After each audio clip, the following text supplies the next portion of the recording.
ஒரு நாள் சிக்ஸ்லாம் இப்போ எப்படி சார் ரேட்ல போயிட்டு இருக்கு? இப்போ வந்து 32 ரூபா போயிட்டு இருக்கு சார். 1 மந்த் சிக்கு பாத்தீங்கன்னா நம்ம 90 ரூபான்னு கொடுத்துட்டு இருக்கோம். இப்போ மதுரையில கேட்காங்க, கன்னியாகுமரியில கேட்காங்க. மினிமம் ஒரு 50 இருந்துச்சுன்னா நம்ம பஸ் ட்ரெயின் மூலியம் அமைச்சிடலாம். கோழிக்கு இதே போல நாட்டுக்கோழி, சோனாலி இந்த மாதிரி எல்லா ரகத்துலயும் 10, 5 மிக்ஸ் பண்ணி கூட ஒரு 50 கோழி கேட்டோம்னா பண்ணிக்கலாம். வளர்க்குறதுல முட்டைக்குன்னா என்ன ரகம் பெஸ்டா இருக்கும்? பெஸ்ட்னு பாத்தீங்கன்னா சோனாலி கோழி தான் சார். வருஷத்துக்கு வந்து பாத்தீங்கன்னா ஒரு 220 240 முட்டை போயிட்டு இருக்கு. ஒரு நாள் சிக்கு 125 ரூபா போதுங்க. ஆமா, ஒரு மாத சிக்கு 250 ரூபான்னு கொடுத்துட்டு இருக்கிறோம். அசில் பெருவடைன்றது நம்ம சேவல் வந்து தூய சேவல் போடுறோம், கட்டு சேவல் அந்த மாதிரி அதுல இருந்து எடுக்கிற பீடு தான் அசில் பெருவடைங்க. இது வந்து மூக்க வெட்ட தேவையில்ல. மாசத்துக்கு 1000 கோழி எடுத்து ஒரு 50,000 ரூபாய் கிடைக்குமா? விவசாய சொந்தங்களுக்கு வணக்கம். நம்ம இன்னைக்கு எந்த ஊருக்கு வந்திருக்கோம்னா தருமபுரி மாவட்டம் பி அக்கரகாரத்துக்கு வந்திருக்கோம். இங்க ஒரு கோழி பண்ணைக்கு தான் வந்திருக்கோம். அவங்க சொந்தமா கோழி வளர்க்குறாங்க. அசில் கிராஸ், பெருவடை அசில், அப்புறம் சோனாலி கோழி கிடைக்குது, வான் கோழி கிடைக்குது, வாத்து கிடைக்குது. எல்லா குஞ்சுகளும் நல்ல தரமா இருக்கு. பாத்துடுங்க, நீங்க தைரியமா நல்லா நம்பி வாங்கலாம். நம்பிக்கையான பண்ணை வாங்க. அவங்க பண்ணைக்குள்ள என்னென்ன கோழிகள்லாம் இருக்கு, என்ன இருக்குன்னு பாப்போம். என்னோட பேர் வந்து பிரகாஷ் மகேந்திரன். என்னோட பண்ணையோட பேர் வந்து ஏபி தியா போல்ட்ரி ஃபார்ம். இது பண்ணை அமைஞ்சிருக்கிற தருமபுரி மாவட்டம் நல்லம்பள்ளி தாலுக்கா கலைகண்ணூர் கிராமங்க. நான் ஒரு 12 வருஷமா பண்ணிட்டு இருக்கிறோம். பட் அப்பா வந்து ஒரு 30-35 வருஷமா பண்ணிட்டு இருக்கிறாங்க. என்ன வகையான கோழிகள்லாம் உங்கள்கிட்ட கிடைக்கும் சார்? நம்ம இப்போ ஒரு 12 வகை கோழி பண்ணிட்டு இருக்கிறோம். கிரிராஜா, கிராம பிரியா, அசில் கிராஸ், அசில் பெருவடை, அதே போல சொனாலின் புது ரகம், வான்கோழி, கினி கோழி, கடக்நாத்து, நாட்டு வாத்து, பெகின் வாத்து, அதே போல் கூஸ் வாத்து, மணிலா வாத்து, இந்த மாதிரி பேன்சி கோழிகள், இந்த மாதிரி ஒரு 12 வகை பண்ணிட்டு இருக்கிறோம் சார். இப்போ எது சார் நல்ல மூவ்மெண்ட்ல இருக்குது, மக்கள் எதை விரும்புதாங்க? முட்டைக்காகன்னு பார்த்தோம்னா சொனாலி கோழி நிறைய போயிட்டு இருக்குது. நாட்டுக்கோழியில வந்து பெருவடை ரகம் ரொம்ப நல்லா போயிட்டு இருக்குது. போல கிரிராஜாவும் போயிட்டு இருக்குதுங்க. வான்கோழியும் ஓரளவுக்கு போயிட்டு இருக்கு. இது வரைக்கும் எந்த ஊர்ல நீங்க டெலிவரி பண்ணிருப்பீங்க சார்? நம்ம தமிழ்நாடு ஃபுல்லா பண்ணிட்டு இருக்கிறோம். இப்போ குறிப்பா வந்து ஆந்திரா, கர்நாடகா, அதே போல கேரளாவும் பண்ணிட்டு இருக்கிறோம். ஆந்திரா இந்த சைடெல்லாம் அரசு கவர்மெண்ட் ஆர்டரும் எடுத்து பண்ணிட்டு இருக்கிறோம். தமிழ்நாடும் பண்ணிட்டு இருக்கு. மகளிர் சுய உதவிக்குழு இந்த மாதிரி எல்லாம் ஆர்டர் எடுத்து பண்ணிட்டு இருக்கிறோம். தூத்துக்குடி, பரமக்குடி இந்த மாதிரி ஒரு கிட்டத்தட்ட ஒரு 10-15 டிஸ்ட்ரிக்ட் கொடுத்துருக்கோம் சார். சிலர் வந்து ஒரிஜினல் சிறுவடை பண்ற, பெருவடை பண்றான்னு சொல்றாங்க. இல்ல சார், உண்மையா சொல்லிடுறோம். இது வந்து சிறுவடை, தூய சிறுவடையோ பெருவடையோ கிடையாதுங்க. அசிலோட ரகம் தான். இதுல வந்துட்டு நம்ம அசில் பெருவடைன்றது தூய நாட்டுக்கோழி. அந்த சேவல் மட்டும் தூய நாட்டுக்கோழி போடுவோம். பெட்டைக்கோழி வந்து நம்ம அசிலோட பெட்டைக்கோழி போட்டு அதுல இருந்து பிரீடு எடுத்து பண்றது தான் இது. சரிங்களா? அதுதான் அசில் பெருவடைங்க. இதோட என்ன ஒரு அட்வான்டேஜ்னா, உங்களுக்கு 4 மாசத்துலேயே வந்து பாத்தீங்கன்னா சேவல் வந்து குறைஞ்சபட்சம் 2 to 2.5 கிலோ வரைக்கும் வரும். பெட்டைக்கோழியா இருந்தா உங்களுக்கு ஒரு 1.5 கிலோ வரைக்கும் எதிர்பார்க்கலாம். இதுல வந்து பெருவடையில் அசில் பெருவடையில் அடவு உட்காரும். அசில் கிராஸ்ல உட்காது, கொத்திக்கும், ஒன்னொன்னா கொத்திக்கும். பட் இதுல அந்த பிரச்சனை இருக்காது. உங்களுக்கு வந்து சேல்ஸுக்கு வந்து நல்லா இருக்கும். கறி கொஞ்சம் நல்லா ஒரிஜினல் நாட்டுக்கோழி மாதிரி கறியும் சுவையா இருக்கும். எடை வந்து சீக்கிரம் கூடுங்க. இந்த விளம்பரத்துல சொல்ற மாதிரி, வந்து யூடியூப்ல சொல்ற மாதிரி எல்லாம் வந்து இது ஒரிஜினல் எல்லாம் கிடையாது. அசிலோட பெருவடை தான்.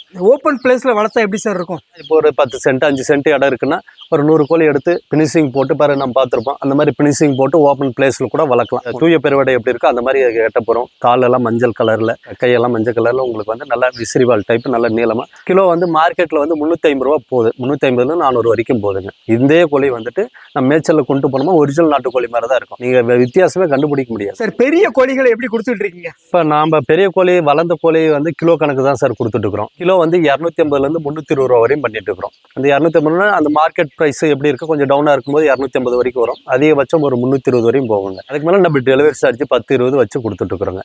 அந்த ஏரியா தகுந்த மாதிரி டிரான்ஸ்போர்ட் செலவு ஆட் பண்ணி கொடுத்துட்டு இருக்கிறோம். எவ்வளவு சார் வெயிட் இருக்கும் நீங்க கொடுக்குற கோழி, பெரிய கோழிகள்? இல்ல, பெரிய கோழி வந்து இப்ப கஸ்டமருக்கு என்ன ரிக்வயர்மெண்ட் இருக்கு, இப்ப 1 கிலோல இருந்தே நம்ம ஸ்டார்ட் பண்ணிடுறோம். சில பேர் 1 கிலோ எடுப்பாங்க, 1.5 கிலோ எடுப்பாங்க, 2 கிலோ எடுப்பாங்க. பெட்டைக்கோழி சிலரெல்லாம் வந்து 1.1 கேட்பாங்க. வெடைக்கோழிங்க சேவல் 2 கிலோ 2.5 கிலோ கேட்பாங்க. அதுக்கு எப்படி கஸ்டமர் கேட்கறாங்களோ அந்த மாதிரி கொடுத்துட்டு இருக்கிறோம். சின்ன குஞ்சுகள் எதுல இருந்து ஸ்டார்ட் பண்றீங்க சார்? நம்ம ஒரு நாள் சிக்குல இருந்து பண்ணிட்டு இருக்கிறோம். ஒரு நாள், 1 மந்த், 2 மந்த், 3 மந்த் இந்த மாதிரி அவங்க எப்படி விரும்புறாங்களோ அதுக்கு தகுந்த மாதிரி கொடுத்துட்டு இருக்கிறோம். ஒரு நாள் சிக்ஸ்லாம் இப்போ எப்படி சார் ரேட்ல போயிட்டு இருக்கு? இப்போ வந்து 32 ரூபா போயிட்டு இருக்கு சார் ஒரு நாள் சிக்கு. அதுக்கு மேல டெலிவரி சார்ஜ் பண்ணிட்டு இருக்கிறோம். 1 மந்த் சிக்கு பாத்தீங்கன்னா நம்ம 90 ரூபான்னு கொடுத்துட்டு இருக்கிறோம். அதுக்கு மேல டெலிவரி சார்ஜ். அதுக்கப்புறம் என்ன ரேஞ்சில் கொடுப்பீங்க? அடுத்து 2 மாசம் கொடுக்குறோம். 125 ரூபா வருதுங்க 2 மாசம் பிளஸ் டிரான்ஸ்போர்ட் செலவு. சார், நீங்க எத்தனை குஞ்சுல இருந்து டெலிவரி பண்ணுவீங்க? சார், நம்ம ஒரு நாள் சிக்கு மினிமம் பார்த்தீங்கன்னா ட்ரெயின் பஸ் மூலமா அனுப்புறதா இருந்தால் மினிமம் ஒரு 100லேருந்து பண்ணிட்டு இருக்கிறோங்க. அதே 1 மாத சிக்கில் இருந்தால் 30லேருந்து பண்ணிட்டு இருக்கிறோம். அது பஸ்ஸு ட்ரெயின் வசதி இருந்தால் அந்த 30. இல்லை சார் பண்ண முடியாது, பஸ் வசதி, பேருந்து, இது ட்ரெயின் வசதி இல்லைன்னா குறைஞ்சபட்சம் ஒரு 150 தானே இருக்கணும். நம்ம நேரடியாக கொடுக்குற மாதிரி இருந்தால் 150 200 இருக்கணும். அது மாதிரி இருந்தால் நம்ம பண்ணலாம். இப்போ மதுரையில் கேட்காங்க, கன்னியாகுமரியில் கேட்காங்க. மினிமம் ஒரு 50 இருந்துச்சுன்னா நம்ம பஸ் ட்ரெயின் மூலியம் அமைச்சிடலாம். கன்னியாகுமரியாக இருக்கட்டும் இல்லை மதுரையாக இருக்கட்டும், ஒரு 50 எடுத்தாங்கன்னா கூட நீங்கள் மிக்ஸ் பண்ணி கூட எடுத்துக்கலாம். வான்கோழிக்கு இதே போல் நாட்டுக்கோழி, சொனாலி இந்த மாதிரி எல்லா ரகத்துலையும் 10, 5 மிக்ஸ் பண்ணி கூட ஒரு 50 கோழி கேட்டோம்னா பண்ணிக்கலாங்க. உங்க கோழிகளுக்கு என்னென்ன வேக்சின்லாம் போட்டு கொடுப்பீங்க? எப்படி மக்கள் நம்பிக்கைன்னா நம்ம வந்து ப்ரியாரிட்டி வந்து கொஞ்சம் வேக்சினேஷன் தரமா இருக்கிறது. இந்த நோய் வந்த கோழியோ இல்லை டிசீஸ் இருக்கிற கோழி கண்டிப்பாக நம்ம கொடுக்கறது இல்லை. வாடிக்கையாளருக்கு வந்து நம்ம ரெஃபர் பண்ணுறதே கிடையாது. 99% வந்து வேக்சினேஷன் பண்ணது தான் தரமாக வளர்த்த கோழி மட்டும் தான் கொடுக்குறோம். இப்போ நம்ம முதல் நாள் எல்லா சிக்குக்கும் கொடுக்கக்கூடிய அமாக்சின் ஜென்ட்டா போட்டுருவோங்க. அதே போல் நார்மலாக 7 நாளைக்கு F1, 14ஆவது நாள் ஐபிடி, 24ஆவது நாள் லசோட்டா. அதுக்கு மேலே இப்போ வான்கோழி, சொனாலி ஒரு சில ஐட்டத்துக்கெல்லாம் வந்து பார்த்தீங்கன்னா 45ஆவது நாள் 40 நாள்னா பவுல் பாக்ஸ் போடுவோம், அம்மைக்கான நம்ம தடுப்பு மருந்து. அதே 2வது மாதம் போகும்போது நம்ம ஆர்டி போடுவோம், ஆர்ட்விக்னு சொல்லுவோம் இல்லைங்களா, அது போடுவோம். சில பேர் கஸ்டமருக்கு வந்து அனுபவம் இருக்குது சார் நான் பண்ணிக்கிறோம் அப்படின்னா 1 டே சிக்கிலேருந்து நம்ம கொடுத்துட்டுக்கிறோம். அது என்ன வேக்சினேஷன் பண்ணணும், எப்படி அதை பராமரிக்கணும், என்னென்ன தடுப்பு முறைகள், என்னென்ன நோய்க்கு என்னென்ன மருந்து கொடுக்கணும், அந்த மாதிரி ஒரு அட்டவணை நம்ம கொடுத்துருவோம். அவங்களே இப்போ வேக்சினேஷன் பண்ணிக்கலாம். கோழி வளர்ப்பில் ஏதாவது டவுட் இருந்தால் உங்ககிட்ட கேட்கலாமா? கண்டிப்பாக சார். இப்போ நீங்கள் வந்து என்கிட்ட கோழி எடுத்தால் தான் கேட்கணுன்ட்டு எல்லாம் இல்லைங்க. நார்மலாக இப்போ வேற ஒரு பங்கு கூட எடுத்துருக்கலாம், இல்லை புதுசாக பண்ணுறவங்களும் இருக்கலாம், தெரியாமல் இருக்கலாம். அந்த மாதிரி இருந்தால் கண்டிப்பாக கால் பண்ணிக்கணும். எங்களுக்கு தெரிஞ்ச அளவுக்கு நாங்கள் கண்டிப்பாக கைட் பண்ணுறோம். சார் நம்ம வளர்க்குறதுல முட்டைக்குன்னா என்ன ரகம் பெஸ்ட்டாக இருக்கும்? நம்ம பெஸ்ட்டுன்னு பார்த்தீங்கன்னா சொனாலி கோழி தான் சார். வருஷத்துக்கு வந்து பார்த்தீங்கன்னா ஒரு 200 240 முட்டை போயிட்டு இருக்கு. சிறுவடை முட்டை எப்படி இருக்கோ அது மாதிரி தான் இருக்குது. உங்களுக்கு டேஸ்ட்டும் வந்து நல்லா சுவையாக தான் இருக்குது. இன்னைக்கு வந்து அதுதான் ட்ரெண்டிங்காக போயிட்டு இருக்குது. கறிக்காகனா நம்ம நாட்டுக்கோழி அசில் பெருவடைங்க, முட்டைக்குன்னா சொனாலிங்க. எவ்வளோ நாளில் சார் முட்டை விட ஆரம்பிக்கும்? சார் அது வந்து பார்த்தீங்கன்னா குறைஞ்சபட்சம் 17 வாரம் கம்ப்ளீட் ஆகணுங்க. அதாவது பார்த்தீங்கன்னா 4.5 மாதம் 5 மாதம் முடிஞ்சுன்னா கண்டிப்பாக முட்டை ஸ்டார்ட் ஆயிரும். ஓகே, எவ்வளோ நாள் வளர்த்துக்கலாம் அதை? மேக்ஸிமம் ஒரு 1.5 வருஷம் வரைக்கும் யூஸ் பண்ணிக்கலாங்க. அதுக்கப்புறம் நம்ம கறிக்காக தான் பயன்படுத்த முடியும். முட்டை பார்த்தீங்கன்னா கம்மியாயிருங்க, குறைஞ்சிட்டே வந்துடும். இப்போ ஒரு கோழி வந்து 100 முட்டை வருதுன்னா படிப்படியாக வந்து பார்த்தீங்கன்னா 30-40க்கு வந்துடும். அந்த 30-40க்கு வரும்போது நம்ம வந்து கறிக்காக எடுத்துக்கலாம். ஏன்னா அது தீவன செலவு இதெல்லாம் இருக்கு இல்லைங்களா, நமக்கு வந்து எதுவுமே மிஞ்சாதுங்க. எவ்வளோ வெயிட் சார் இருக்கும் அது? பெட்டை கோழி வந்து பார்த்தீங்கன்னா இப்போ முட்டை வர பருவத்தில் 1 200 1.25 வரைக்கும் இருக்குங்க. முட்டை வச்சு முடிஞ்சு பார்த்தீங்கன்னா 1.5 கிலோ இருக்கும் பெட்டை கோழி. சேவல் வந்து 2.5 கிலோ வரைக்கும் எடுக்கலாங்க. அசில் கிராஸ்ன்றது நமக்கு இப்போ வேகமாக பிராய்லர் மாதிரிங்க நாட்டுக்கோழி சீக்கிரமா வந்து 90 நாள் 100 நாள்ல வந்து நம்ம 1.25 கிலோ 1.5 கிலோ எடுக்கக்கூடிய கோழிங்க. இது கம்பல்சரி பண்ணையில வச்சு வளர்க்குற கோழி. அது மூக்கு கட் பண்ணி ஆகணும். ஏன்னா மூக்கு கட் பண்ணலாம் ஒன்னோட கொத்திக்குங்க. அது வந்து இன்னைக்கு மார்க்கெட் பிரைஸ் 170 ரூபா 150 ரூபா போகுது கிலோ. அதுக்கு மேலே டெலிவரி சார்ஜுங்க. அது 1 டே சிக்கு வந்து பார்த்தீங்கன்னா 25 ரூபா போயிட்டு இருக்குது. அது அப்பப்போ மாறும். டெய்லி மார்க்கெட் பிராய்லர் மாதிரி அப்பப்போ மாறுங்க. ஓகே, அவங்க விற்கும் போது எவ்வளவு வித்துக்கலாம் சார்? அவங்க விற்கும் போது 250 270 அந்த மாதிரி விற்கிறாங்க. சார் சோனாலி பற்றி கொஞ்சம் சொல்லுங்களேன். இதுக்காக வந்து சோனாலி தேர்ந்தெடுக்க சொல்றேன்னா முட்டைக்கு வந்து ரொம்ப பெஸ்ட்டான கோழிங்க. மெயின் அதோட ஸ்பெஷாலிட்டி ஒன்று கொத்திக்காது. நோய் எதிர்ப்பு சக்தி இயல்பாகவே வந்து அதுக்கு அதிகமாக இருக்கும். மூக்கு வெட்ட வேண்டாமா சார்? மூக்கு வேண்டாம், அழகு வெட்ட வேண்டிய தேவையே இருக்காது. ஒன்று கொத்திக்காது. நம்ம சிறுவடை எப்படி இருக்கோ அந்த மாதிரி இருக்கும். முட்டை நல்லா கண்டினியூஸாக வந்துட்டே இருக்கும். ஈல்டு வந்து சூப்பராக இருக்குங்க. வருஷத்துக்கு அதான் நான் சொன்னேன் இல்லைங்களா, 220 240 வரையும் வருங்க. அதே போல் வந்து உங்களுக்கு பராமரிப்பு செலவு ரொம்ப கம்மிங்க. மற்ற கோழியை வந்து கம்பேர் பண்ணும்போது பராமரிப்பு செலவு ரொம்ப கம்மிங்க. சோனாலி பெஸ்ட், முட்டைக்கும் பெஸ்ட், கறிக்கும் பெஸ்ட். முட்டைக்கும் பெஸ்ட், கறிக்கும் பெஸ்ட். கறியும் ரொம்ப சுவையாக தான் இருக்கும். சார் வான்கோழியில் என்ன சிறப்புகள்? சார் வான்கோழி வந்து எதனால சிறப்புன்னா அது வந்து கறிக்காக தான், முழுக்க கறிக்காக தான் பயன்படுது. அது என்னன்னா கொஞ்சம் லாங் டேர்முங்க. இப்போ பார்த்தீங்கன்னா குறைஞ்சபட்சம் ஒரு 6 மாதம் 7 மாதம் வளர்க்க வேண்டியதாக இருக்கும். கறினா தீபாவளி, கிறிஸ்மஸ், நியூ இயர் இந்த டைமில் வந்து நல்லா போயிட்டு இருக்குங்க. பிரியாணி இப்போ நான் அல்டிமேட்டாக இப்போ வான்கோழி பிரியாணி போயிட்டு இருக்கு. எல்லா ஸ்பெஷலாக போயிட்டு இருக்கலாம். நிறைய வான்கோழி எல்லா பக்கம் வான்கோழி பிரியாணி போயிட்டு இருக்கு. அது வந்து கிலோ வந்து 300லேருந்து 350 வரையும் போயிட்டு இருக்குதுங்க. கறி வந்து நம்ம ஆட்டுக்கறி மாதிரி நல்லா சுவையாக இருக்கும். வான்கோழி பிரியாணி ரொம்ப இதாக இருக்கும். உங்களுக்கு வந்து மருந்து எல்லாமே நாங்கள் போட்டு கொடுத்துருவோம். ஓரளவுக்கு உங்களுக்கு நோய் வந்து தாக்கக்கூடியதோ இல்லை உயிரிழப்போ இதெல்லாம் இருக்காதுங்க. இது பார்த்தீங்கன்னா உங்களுக்கு பராமரிப்பு கொஞ்சம் மெனக்கடல் இருக்கணும். சிறு சிக்கில் எடுக்கும்போது 1 டே சிக்கு 1 மந்த் எடுக்கிற போது கொஞ்சம் மெனக்கடலாக இருக்கும். அதே 2 மாதம் எடுக்கும்போது ஈஸியாக வளர்த்துக்கலாம். 2 மாதம் 3 மாதம் கோழி எடுத்தோம்னா அது வந்து பிரைஸ் வந்து அப்பப்போ மார்க்கெட்டு ரேட்டு. எப்படி சார் கொடுக்குறீங்க? ஒரு நாள் குஞ்சு எப்படி கொடுக்குறீங்க? இன்னைக்கு ஒரு நாள் சிக்கு 125 ரூபா போதுங்க. ஆமா, 1 மாதம் சிக்கு 250 ரூபான்னு கொடுத்துட்டு இருக்கிறோம். அதே 3 மாசம் கோழியா இருந்தா 350லேருந்து 400 ரூபா வரையும் போயிட்டு இருக்குங்க. மேக்ஸிமம் எவ்வளவு பெருசு கொடுப்பீங்க? 10 கிலோ சைஸ் கூட ஆண் கோழி இருக்கு. அவ்வளவு வளருமா? வரும். மேல்ஸ் வந்து 10 கிலோ வரைக்கும் வருங்க. ஃபீமேல் வந்து ஒரு 4.5 வரைக்கும் வருங்க. பெரிய கோழி இல்லை, இப்போ ஒரு 10 கோழி வேணும், 20 கோழி ஏதோ ஒரு ஃபங்க்ஷனுக்கு வேணும்னா அந்த மாதிரி கூட நம்ம பண்ணிட்டு இருக்கிறோம். ஒரு குறைஞ்சபட்சம் கறிக்காக எடுக்கிறவங்க மினிமம் ஒரு 100 கிலோ வேணா எடுக்கணும். 100 கிலோ எடுத்தா நம்ம டெலிவரி பண்ணி கொடுக்குறோம். தமிழ்நாடு ஃபுல்லா பண்ணிட்டு இருக்கிறோம். இன்னைக்குள்ள ரேட் எப்படி சார் போயிட்டு இருக்கு? கறிக்கான உயிரிட 350 ரூபான்னு கொடுத்துட்டு இருக்கிறோம் சார் லைவ். சார் ஒரு காலத்துல கிரிராஜா ஃபேமஸா இருந்து இப்போ எப்படி சார் இருக்கு கிரிராஜா? சார் கிரிராஜாவும் இப்பயும் வந்து ஒரு சில மாநிலங்கள்ல இப்போ கேரளால எல்லாம் பார்த்தீங்கன்னா கிரிராஜா தான் ரொம்ப போயிட்டு இருக்குது. அது என்ன ஒரு பிரச்சனைன்னா இப்போ அதுவும் வந்து முட்டை கறிக்காக தான் 2 in 1 தான் எடுத்தாங்க. அது வந்து ஆப்போசிட்டா வந்து இப்போ சொனாலி வந்ததுனால அதெல்லாம் கொஞ்சம் டவுன் ஆகி போச்சு. என்ன ஒன்று மைனஸ்னா அதில் வந்து நோய் தாக்கம் கொஞ்சம் அடிக்கடி வருங்க. சீக்கிரம் வந்து சளி பிடிக்கும். அதே போல் அதுலேயும் கொத்திக்கிற பிரச்சனை இருக்கும். மூக்கு அப்பப்போ நம்ம அழகு கட் பண்ணுற மாதிரி இருக்கும். அதாவது 15 நாள் ஒரு வாட்டி பண்ணுற மாதிரி இருக்கும், அரை கிலோ வரும்போது ஒரு வாட்டி பண்ணுற மாதிரி இருக்கும். இந்த மாதிரி சின்ன சின்ன பிரச்சனை இருக்குது. அதுவும் இப்போ ஒரு சில ஏரியாவில் போயிட்டு தான் இருக்குது. அதுவும் முட்டை வரும் 180லேருந்து 200 வரைக்கும் வருங்க. அதுவும் அது சேவலெல்லாம் ஒரு 4 கிலோ வரைக்கும் எடுக்கலாம். முட்டை கோழி 2லேருந்து 2.5 வரைக்கும் எடுக்கலாம். சார் ஒரு காலத்துல கருங்கோழி ட்ரெண்டிங்கா இருந்து இப்பயும் கருங்கோழி ஒரு பக்கம் போகிறது போயிட்டு தான் சார் இருக்குது. எல்லா பக்கம் இல்லைங்க. கருங்கோழி ஒரு காலத்தில் வந்து முட்டைக்காக ரொம்ப எடுத்துகிட்டு இருந்தாங்க. அது இயல்பாகவே வந்து நோய் எதிர்ப்பு சக்தி, அந்த மாதிரி கருங்கோழி சாப்பிட்டா வந்து இந்த மூட்டு வலி, ஜாயிண்ட் பெயின், சுகர் பேஷண்ட் அப்படின்னு நல்லா நிறைய. சார் உண்மைதானா உங்களுக்கு? இல்லை, எங்களுக்கு தெரிஞ்ச வரைக்கும் கருங்கோழி முட்டை வந்து நல்ல குழந்தைங்க கொடுக்கும்போது கொஞ்சம் நல்லா ஹெல்த்தியாகவும் பிஸ்காகவும் இருந்துக்காங்க குழந்தைங்க. கறியும் வந்து நிறைய பக்கம் வந்து சாப்பிட்றாங்க. நம்ம தமிழ்நாடு சைடு தான் ஒரு சில ஏரியாவில் சாப்பிட்றதில்ல. அந்த கறியோட கருப்பாக இருக்குது. டேஸ்ட்டுக்கு உண்மையாலுமே அது வந்து நல்லா இருக்கும். இயல்பாகவே நோய் எதிர்ப்பு சக்தி அதிகங்க கருங்கோழியில். ஆனால் நம்ம ஆட்கள் அது வந்து விரும்ப மாட்டேன்றாங்க. அது கறியை பார்த்தாவே கருப்பாக இருக்கிறனால சாப்பிட மாட்டேன்றாங்க. ஆனால் உண்மையாலுமே சொல்கிறேன், அது வந்து முட்டையாகட்டும், கறியாகட்டும், குழந்தைங்களாகட்டும், பெரியவங்களாகட்டும், வயசானவங்களுக்கு எப்படி சார் இருக்கும்? பிபி, சுகர் இருக்கும், கண்டிப்பாக சாப்பிடலாம். கண்டிப்பாக நல்லது. டெய்லி ஒரு முட்டை எடுத்துக்கிறது ரொம்ப நல்லதுங்க. கருங்கோழி முட்டை கரோட்டின் என்ற இந்த நிறமி வந்து பார்த்தீங்கன்னா இயல்பாக இரும்பு சத்து அதிகமாக தான் இருக்குது அதில். ஒரு காலத்தில் ஒரு முட்டை 25 ரூபா 30 ரூபான்னு விற்றாங்க. இன்றைக்கும் பார்த்தீங்கன்னா ஒரு சில ஏரியாலாம் இப்போ கர்நாடகா இந்த லைன்லலாம் 20 ரூபா போயிட்டு இருக்குதுங்க. இப்போ வெஸ்ட் பெங்கால் இந்த லைன்லலாம் பார்த்தீங்கன்னா கருங்கோழி நல்லாவே மூவ்மெண்ட் இருக்குது.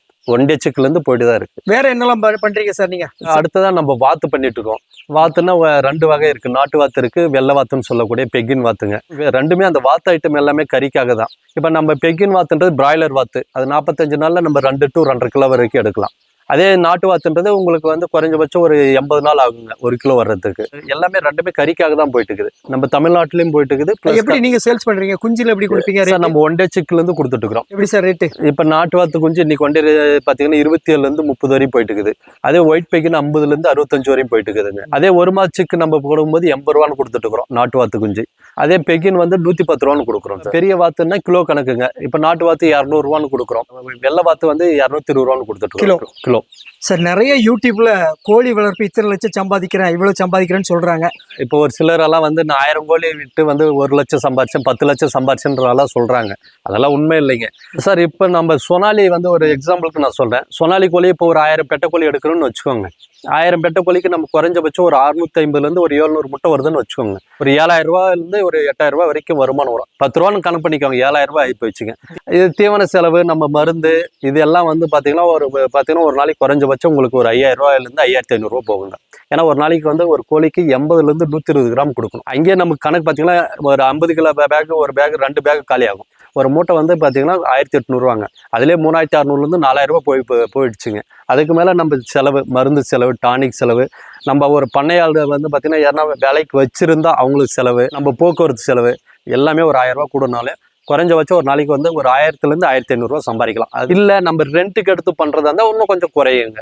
ஏன்னா அதுக்கு நம்ம வாடகை கொடுக்கணும். இப்போ நீங்கள் முட்டை பிஸ்னஸ் பண்ணுறதா இருந்தால் அந்த மாதிரி இருக்கும். அதுலேயும் சில சவால்களால் இருக்குது. முட்டை வந்து சில நேரங்களில் வந்து ரொம்ப பீக்காக போகும், சில நேரங்களில் ரொம்ப டவுனாக இருக்கும். சேல்ஸ் இருக்காது. நான் ஆவரேஜ் தான் சொல்கிறேன். சில நேரத்தில் 10லேருந்து 15 போகலாம், சில நேரத்தில் வெறும் 7 ரூபாய்க்கும் போகலாம். நம்ம அதனால தான் ஃபிக்ஸடாக ஒரு 10 ரூபா நம்ம ஆவரேஜ் போடுறோம். இப்போ போர் பதட்டம் இருக்கிற டைம்லலாம் இப்போ வந்து முட்டை ரேட்டு எல்லா பக்கம் குறைஞ்சிருச்சு. அப்போ நம்ம ஆவரேஜ் பண்ணும்போது தீவன செலவு இதெல்லாம் கணக்கு பண்ணீங்கன்னா ஒரு 1000 ரூபா 1500 ரூபா நிற்குங்க. மாசத்துக்கு 1000 கோழி எடுத்து ஒரு 50000 ரூபா கிடைக்குமா சார்? கண்டிப்பாக பண்ணலாம், கேரண்டடாக பண்ணலாம். அந்த அளவுக்கு ஹார்ட் ஒர்க்கும் பண்ணணும், கொஞ்சம் மெயின்டெனன்ஸ் பண்ணீங்கன்னா எடுக்கலாம் சார். கண்டிப்பாக இப்போ நம்ம கிட்ட கோழி எடுக்கிறவங்களுக்கு நம்ம அதுக்கும் வந்து ஒரு ஆஃபர் பண்ணி கொடுக்குறோம். எப்படி ஆஃபர்னா, இன்கேஸ் முட்டை வந்து பண்ண முடியல, எங்களால் முடிஞ்ச வரைக்கும் நாங்களே வந்து மார்க்கெட்டிங் பண்ணி கொடுக்குறோம். கஸ்டமருக்கு வந்து அவங்க பேக்கிங் மட்டும் பண்ணி கொடுத்தாங்கன்னா போதும். உதாரணத்துக்கு இப்போ நாகர்கோயிலில் ஒரு கஸ்டமர் கேட்குறாரு, தஞ்சாவூரில் ஒரு கஸ்டமர் கேட்குறோம், நம்ம அட்ரஸ் அனுப்பிச்சுட்டா அவங்க பேக்கிங் பண்ணி ட்ரெயினோ இல்லை MSS மேட்டூர் பார்சல் சர்வீஸ் அனுப்பிச்சாங்கன்னா நம்ம அவங்க பணம் கஸ்டமர் போட்டுருவாங்க அவங்களோட அக்கௌண்ட்டுக்கு. அந்த ஆப்ஷன் நம்ம பண்ணி கொடுக்குறோம் சார். அசில் கிராஸ் ஒரு புதிய பண்ணையாளர் வைக்கிறாங்கன்னு வச்சுக்கோங்களேன், கறிக்கு எப்படி விற்கலாம், எப்படி லாபம் அது? சார் நான் அசில் கிராஸோட அசில் பெருவடை எடுக்க சொல்லுவேன். அசில் கிராஸ்னா ஏன்னா அது வந்து ஏகப்பட்ட சார். அசில் கிராஸ் வேற, அசில் பெருவடை வேற? ஆமாங்க, அசில் பெருவடை வேற. சொல்லுங்களேன் சார். அசில் கிராஸ்ன்றது முழுக்க நம்ம பண்ணையில் வளர்க்குற கோழி. முதல்ல சொன்ன மாதிரி மூக்கு வெட்ட வேண்டியதாக இருக்கும், அதை வந்து அழகு கட் பண்ண வேண்டியதாக இருக்கும். உங்களுக்கு அது வந்து பிராய்லர் மாதிரி தான். சீக்கிரம் ஒரு 90 நாள் 110 நாள்லேயே உங்களுக்கு சேவலெல்லாம் 2 கிலோ வரைக்கும் எதிர்பார்க்கலாம். வெட்ட கோழி 1 300 1 400 ஆவரேஜ் வந்துருங்க. அசில் பெருவடைன்றது நம்ம சேவல் வந்து தூய சேவல் போகிறோம், கட்டு சேவல் அந்த மாதிரி அதுலேருந்து எடுக்கிற பீடு தான் அசில் பெருவடைங்க. இது வந்து மூக்கு வெட்ட தேவையில்ல, உங்களுக்கு வந்து பார்த்தீங்கன்னா கொஞ்சம் வெயிட் லேட்டாக தான் வருங்க, 4 மாதம் 5 மாதம் ஆகுங்க அந்த 2 கிலோ வர. பெருவிடை மாதிரியே இருக்குமா? ஒரிஜினல் பெருவிடை மாதிரியே இருக்குங்க. நம்ம மேய்ச்சல் வளர்த்தோம்னா கண்டிப்பாக அந்த மாதிரி தான் வரும். தூய நாட்டுக்கோழி எடுத்துக்கிறோம், சேவல் அசில் கிராஸோட பெட்டக்கோழி. அதுலேருந்து நம்ம புது பிரீடாக எடுத்து பண்ணிட்டு இருக்கிறோம். அது பந்தயத்துக்கு ஆமா சார். கண்டிப்பாக அசில் பெருவிடை வந்து கண்டிப்பாக கறிக்கு நல்ல லாபம் தான். ஏன்னா உங்களுக்கு வந்து கிலோ வந்து 350-400 வரைக்கும் போயிட்டு இருக்கு இல்லைங்களா? உயிரெடை தான் நான் சொல்லிட்டு இருக்கிறது. சேவலெல்லாம் 2லேருந்து 2.5 கிலோ வரைக்கும் வருங்க, ஒரு 4 to 4.5 மாசத்துல. சார் நான் மதுரையில் இருக்கேன், எனக்கு ஒரு 100 கோழி வேணும். உங்களை எப்படி கான்டாக்ட் பண்றது, எப்படி டெலிவரி கொடுப்பீங்க? நம்மளோட நம்பர் திரையில் தெரியுற நம்பர் தான். இந்த நம்பரை கான்டாக்ட் பண்ணீங்கன்னா நம்ம வாரத்துக்கு ஒரு வாட்டி நம்மளோட வண்டி வந்துட்டு இருக்கிற மதுரைக்கு நம்ம முடிஞ்சால் நேரடியாக கொடுப்போம். இல்லை சார் எனக்கு இமீடியட்டாக வேணும்னா ட்ரெயினோ இல்லை பஸ் மூலியமாக அனுப்பிச்சி விட்டுருக்குறோம். நீங்கள் பணம் அனுப்பிச்சி விட்டிங்கன்னா எங்களோட அக்கௌண்ட்டுக்கு இல்லை கூகுள் பே ஃபோன்பேக்கு அமௌண்ட் அனுப்பிச்சி விட்டிங்கன்னா மேக்ஸிமம் 2 to 3 டேஸில் உங்களுக்கு டெலிவரி கன்ஃபார்மாக கிடைச்சிருங்க. சார் நான் உங்களுக்கு பணம் போட்டுட்டு கோழி அனுப்பலாம், நாங்கள் என்ன பண்ணுறது? அப்படி சிலர் சீட்டிங் பண்ணியிருக்கான்னு சொல்கிறாங்க. கண்டிப்பாக நமக்கு ஒரு சில கால்ஸ் வருதுங்க சார். இந்த மாதிரி வந்து பணம் அனுப்பிச்சேன் சார், ஃபோன் எடுக்க மாட்டேன்றாரு, சிக்கு அனுப்புகிறோன்னு சொல்லிட்டு அனுப்பலை, இந்த மாதிரி ஸ்கேம் அலர்ட்டெல்லாம் நிறைய வருது. நம்ம அதனால தான் வந்து என்ன பண்ணுறோம், முழுக்க கம்பெனியோட அக்கௌண்ட் கொடுக்குறோம். நம்மளோட ஐடி ப்ரூஃப், ஆதார் முதற்கொண்டு எல்லாமே நம்ம கஸ்டமருக்கு அனுப்பிச்சிடுறோம். ட்ரெயினில் அனுப்புகிற மாதிரி இல்லை பஸ்ஸில் அனுப்புகிற மாதிரி இருந்தால் 50% அட்வான்ஸ் வாங்கிட்டு மீதியோட அமௌண்ட் வந்து உங்களோட புக்கிங் போட்ட பின்னாடி தான் நம்ம வாங்குறோம். அதில் முழுக்க இதில் வந்து ஏமாத்துறதோ இல்லை சீட்டிங் பண்ணுற ஆப்ஷனே இல்லை. ஏன்னா நீங்கள் எங்களோட ஃபுல் டீட்டெயில் உங்ககிட்ட அனுப்பிச்சிடுறோம். அதனால் நீங்கள் தைரியமாக பண்ணலாம். இது அதே போல் சில பேர் என்ன பண்ணுவாங்க, ஆன்லைனில் வந்துட்டு நான் அவ்வளோ சிக்கு கொடுக்குறேன், இவ்வளோ சிக்கு கொடுக்குறேன், இந்த ரேட்டில் குறைவான ரேட்டில் கொடுக்குறேன், அந்த மாதிரியெல்லாம் வந்து அதாவது ஆப்பரை நம்பி ஏமாந்து போய் பணம் இழந்திருக்கும் நிறைய பேர். அந்த மாதிரி கால்ஸ் எல்லாம் வருது நிறைய. நாங்கள் என்ன சொல்கிறோன்னா, ஆப்பரை பார்த்து ஏமாறாதீங்க, தரமாக இருக்கா நியாயமாக இருக்கா அதை பாருங்கள். நாம் கொடுக்குறது வந்து கண்டிப்பாக வேக்சினேஷன் பண்ணது தரமாக இருக்கும். அதே போல் கோழி வந்து சொன்னால் என்ன கோழி சொல்கிறோமோ அந்த கோழி தான் இருக்கும். சில பேர் வந்து வீடியோ ஒன்று இருக்கும், டெலிவரி பண்ணுறதே ஒன்றா இருக்கும். சார் நீங்கள் கோழி குஞ்சு அனுப்புறதுக்கு முன்னாடி எங்களுக்கு வீடியோ எடுத்து அனுப்புவீங்களா, எந்த குஞ்சு தான் அனுப்புகிறோம் என்ன? ஆமாம் சார், அதான் நான் சொல்லிட்டேன் முதல்ல சொன்ன மாதிரி. இப்போ நம்ம என்ன கோழி வந்து கஸ்டமருக்கு நம்ம கேட்குறாங்களோ அந்த கோழி வந்து லைவாகவே வீடியோ அவங்களுக்கு எடுத்து அனுப்பிச்சுட்டு டேட்டு டைமோடு வருங்க. பேக்கிங் முதற்கொண்டு வீடியோ எடுத்து அனுப்பிச்சுடுவோம், எப்படி பேக்கிங் பண்ணுறோம். இல்லை நேரடியாக வரதா இருந்தால் என்ன கோழி வந்து லோட் பண்ணுறாங்களோ அது வந்து அவங்களுக்கு போட்டோ எடுத்து அனுப்பிச்சிடுவோம். இந்த வண்டியில் வருதுங்க, இந்த கோழி தான் வருது. ஏன்னா நம்ம அனுப்பக்கூடிய கோழி வந்து அவங்களுக்கு வந்து கஸ்டமருக்கு நம்பிக்கை ஏற்படுத்தணும். நம்ம பஸ்ஸில் அனுப்பும் சில தருமபுரியிலேருந்து அனுப்புவீங்களா, சேலத்துலேருந்து அனுப்புவீங்களா? நான் எந்த பஸ்ஸை எப்படி கான்டாக்ட் சார்? இப்போ வந்து இங்கே வந்து நம்ம தருமபுரியில் வந்துட்டு எல்லா பஸ்ஸும் வரதில்லைங்க. முழுக்க நாங்கள் 99% வந்து சேலம் போயிட்டு தான் அனுப்புகிறோம். சேலம் நமக்கு ஒரு 100-120 கிலோமீட்டர் வருதுங்க. அதனால தான் நம்ம ஒரு ஷெட்யூல் போட்டுக்கிறோம். 3 நாளைக்கு ஒரு வாட்டி வந்து நம்ம சேலம் போகிற மாதிரி பண்ணியிருக்கோங்க. இங்கேஸ் திங்கக்கிழமை நீங்கள் அட்வான்ஸ் போட்டிங்கன்னா நாங்கள் வியாழக்கிழமை இல்லை வெள்ளிக்கிழமை மொத்தமாக சேர்த்து நான் பஸ்ஸுக்கு அனுப்ப வேண்டியது பஸ்ஸுக்கு, ட்ரெயினுக்கு அனுப்ப வேண்டியது ட்ரெயினுக்கு அனுப்பிச்சுட்றோம். பஸ்ஸில் எந்த பஸ் எப்படி சார் நாங்கள் கான்டாக்ட் பண்ணுறது? நாங்கள் அதனால தான் சார் பஸ்ஸில் போட்டு பஸ்ஸோட முகவரி எல்லாமே, அந்த எந்த பஸ்ஸு வருது, எந்த கண்ட்ராக்டர் வராரு, அவரோட நம்பர் முதற்கொண்டு எல்லாமே உங்களுக்கு வந்து வாட்ஸ்அப்பில் கொடுத்துருவோம். ஃபோன் பண்ணி சொல்லிடுவோம், இந்த பஸ்ஸு இந்த டைமுக்கு உங்கள் இடத்துக்கு வந்துடுங்க, நீங்கள் அது மாதிரி பிக்கப் பண்ணிக்கிற மாதிரி இருக்குங்க. கண்ட்ராக்ட் நம்பர் வந்து ஃபோன் நம்பர் எல்லாமே கொடுத்துருவோம். இப்போ சென்னையில் இருக்கேன், சென்னையிலேருந்து உங்கள்கிட்ட ஆர்டர் கொடுக்குறேன், பஸ்ஸில் போட்டு விடுவீங்கன்னா பஸ்ஸில் நாங்கள் எந்த பஸ் ஸ்டாண்டுக்கு போகணும் எப்படி?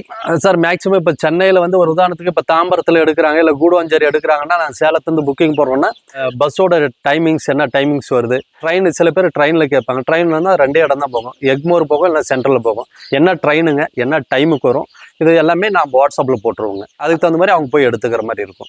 ட்ரெயினில் அவங்க எப்படி எடுத்து வச்சிருப்பாங்களா சார் பார்சல்? ஆமாம் சார், பார்சல் ஆஃபீஸில் அன்லோடு பண்ணி வச்சிருப்பாங்க.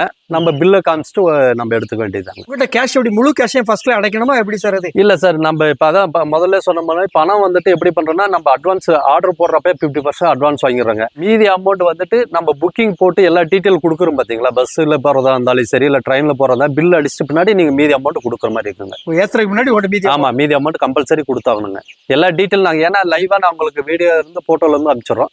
ஒன்ஸ் பேக்கிங் எல்லாம் பண்ணி இது பண்ணோம்னா அதை பண்ணுறோம். அதே போல் இன்கேஸ் டெலிவரி ஆகும்போது ஏதாவது மால்டாலிட்டி ஆகுது, நீங்கள் பணம் அனுப்பிச்சிட்டிங்க, 100 கோழிக்கான பணம் அனுப்பிச்சிட்டிங்க, உங்களுக்கு சேர்றப்போ ஒரு 10 கோழி இறந்துருக்கு, 5 கோழி இறந்துருக்குன்னா அதுக்கான அமௌண்ட் ரீஃபண்ட் ஆயிரும். அது நீங்கள் கவலைப்பட தேவையில்லை, அதுக்கு நீங்கள் தான் பொறுப்பு. அது நாங்கள் தான் பொறுப்பு. நாங்கள் பேக்கிங் பண்ணுறதுல சில நேரத்தில் எங்களே அறியாமல் பஸ்லேயோ இல்லை வந்து ட்ரெயினிலோ ஒரு சிலர் வந்து ஹேண்டில் பண்ணுறது தவறாக ஹேண்டில் பண்ணலாம். அப்போ ஹேண்டில் பண்ணும்போது 1-2 டேமேஜ் வருங்க. அது வந்துச்சுன்னா கண்டிப்பாக நாங்கள் பொறுப்பேற்றுக்கிறோம். ஒன்றும் பணமாக இருந்தாலும் சரி இல்லை அதுக்கான ரீப்ளேஸ்மெண்ட் அடுத்த ஆர்டர் வரும்போது அதுக்கான ரீப்ளேஸ்மெண்ட் பண்ணி கொடுக்குறோம்.